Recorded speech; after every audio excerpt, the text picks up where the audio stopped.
Buenos días, compañero. Mi nombre es Brenda Girard. Primera pregunta, ¿en qué consiste el derecho a castigar? El derecho a castigar consiste en el jus puniendi del derecho penal. Segunda pregunta, ¿en qué consiste la ley oscura? La ley oscura consiste en las lenguas extranjeras o en las lenguas que se hace una ley, pero el pueblo no lo llega a entender.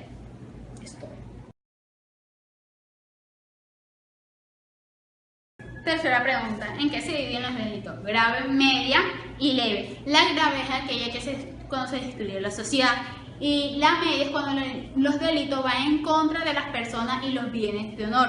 Y las leves son aquellas que están obligadas a hacer o no hacer.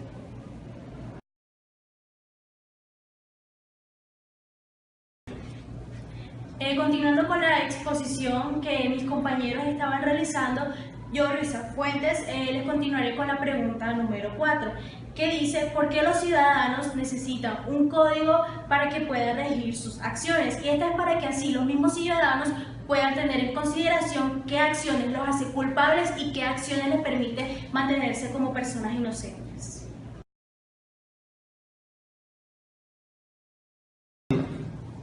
Quinta pregunta, ¿cuál es la finalidad de las penas? Según César Beccaria, se denota de que las penas se crean y existen para que los ciudadanos que han cometido un delito, es decir, los delincuentes, no vuelvan a cometerlos en un futuro. Y asimismo, los ciudadanos que son inocentes, que no plantean ningún objetivo de obstruir en la sociedad, no cometan dichos delitos.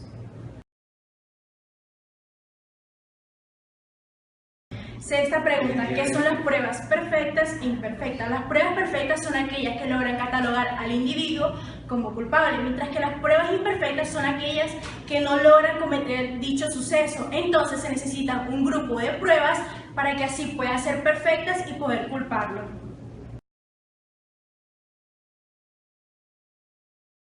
Bueno, ahora yo les voy a hablar a Javier Maestre acerca de qué decía César de Beccaria acerca del tormento, que es la pregunta 7. Bueno, él nos decía que, él condenaba totalmente el tormento, decía que él estaba en contra de que si alguna persona iba a declarar en contra de alguien y si ésta le aplicaba un tormento, esta no se le iba a tomar en cuenta. Para él, con César de Beccaria se humaniza el derecho penal, y también, aparte del tormento, César de Beccaria también condenaba la pena de muerte. Ahora la octava pregunta nos habla del ocio político. ¿Qué es el ocio político? El ocio político consistía en que si una persona, ya sea parte de la sociedad, tenía que aportar por obligación a la sociedad, ya sea con su patrimonio o con su trabajo. En cambio, si una persona no aportaba ni con su patrimonio, o sea, con el dinero, ni con su trabajo, debería ser expulsado, entre comillas, de la sociedad.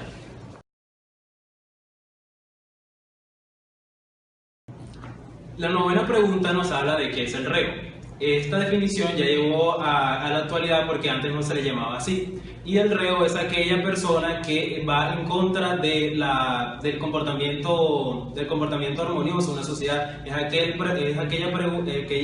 persona que está propensa a cometer un acto delictivo o un acto político. Bueno, la 12ª pregunta es: ¿en qué consiste la proporción entre los delitos y las penas? Bueno, como lo sabemos y como nos indica el libro, el fin es saber que las penas no son hechas para castigar a las personas, sino para evitar que éstas incurran en los delitos. Entonces, debe haber una proporción entre los delitos y las penas, es decir, a mayor gravedad sea el delito, mayor gravedad debe tener la pena. Y también se aplican viceversa. Si es un delito de menor grado, la pena obviamente debe ser de un grado inferior a... Ya.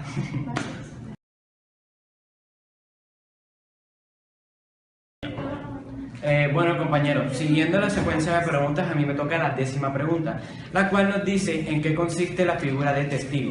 Testigo es un método de prueba el cual se usaba para saber si el ciudadano al cual se estaba acusando era culpable de cometer este delito o no.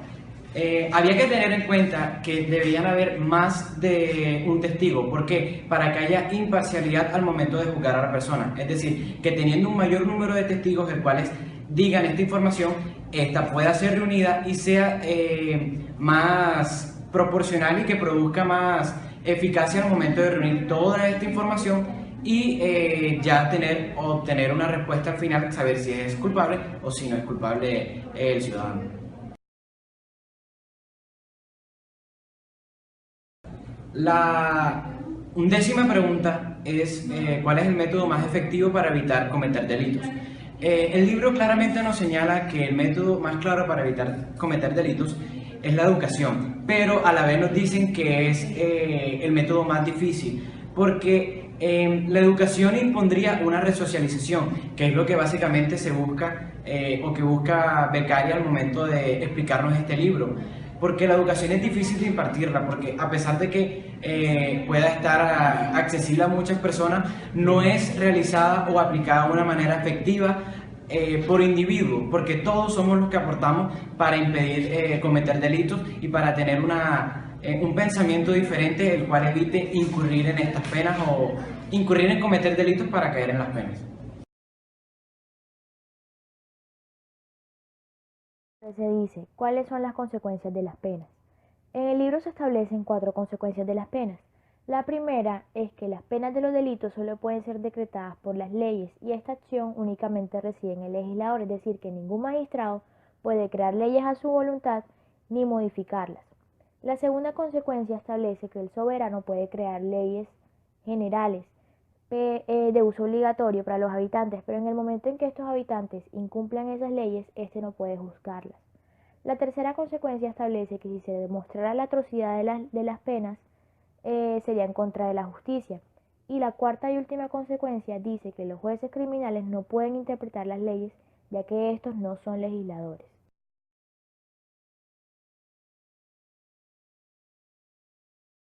Pregunta número 14 nos preguntan sobre qué dice el libro sobre el suicidio.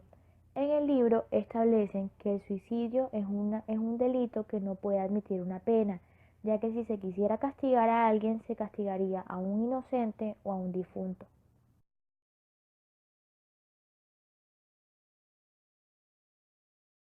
Pregunta número 15 nos preguntan sobre el fin de toda buena legislación. El fin de toda buena legislación no es castigar esos delitos, sino reducirlos y que no haya necesidad de castigar.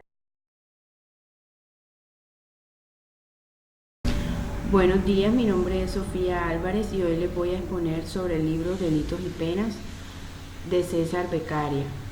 A mí me tocó la pregunta: ¿hurto con violencia o sin violencia? Para Beccaria, los hurtos que no van acompañados con violencia deberían ser castigados con penas pecuniarias. ¿Qué quiere decir esto? Que sean monetarias, ya que aquel que quiere enriquecerse con lo ajeno debería ser empobrecido. Pero cuando los hurtos van acompañados de violencia, las penas deben ser monetarias y corporales. Quiere decir que se les debe meter a la cárcel.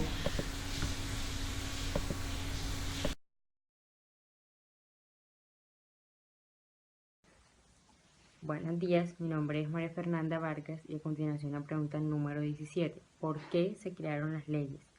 Bueno, en el libro se afirma que los hombres cansados de vivir en una constante guerra de Estado decidieron que creando las leyes se iba a tener una mejor convivencia. Y para que se mejorara esta convivencia era total obligación cumplir las leyes, ya que quien no cumpliese las leyes era sometido a una pena.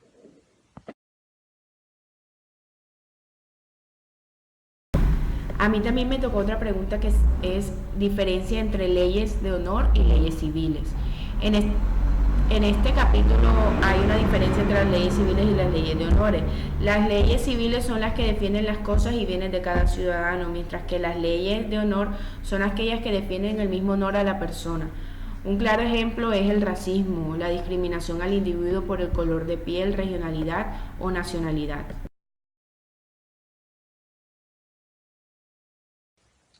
A continuación, la pregunta número 20.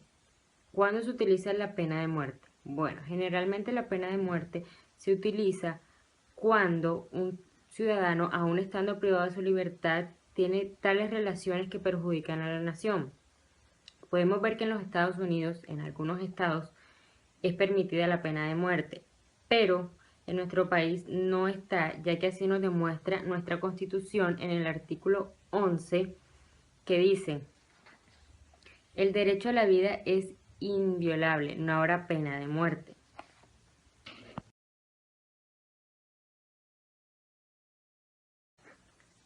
Pregunta 19. ¿Quién interpreta las leyes? Beccaria se refiere a que los jueces criminales no pueden interpretar las leyes, ya que estos no son legisladores, ya que los jueces no recibieron las leyes como una tradición, sino como la voluntad legítima de todos.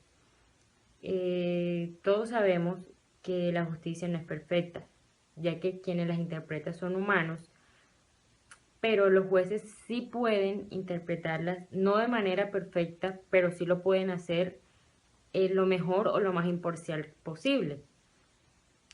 Para resumir, la interpretación le corresponde a los legisladores, más no al juez.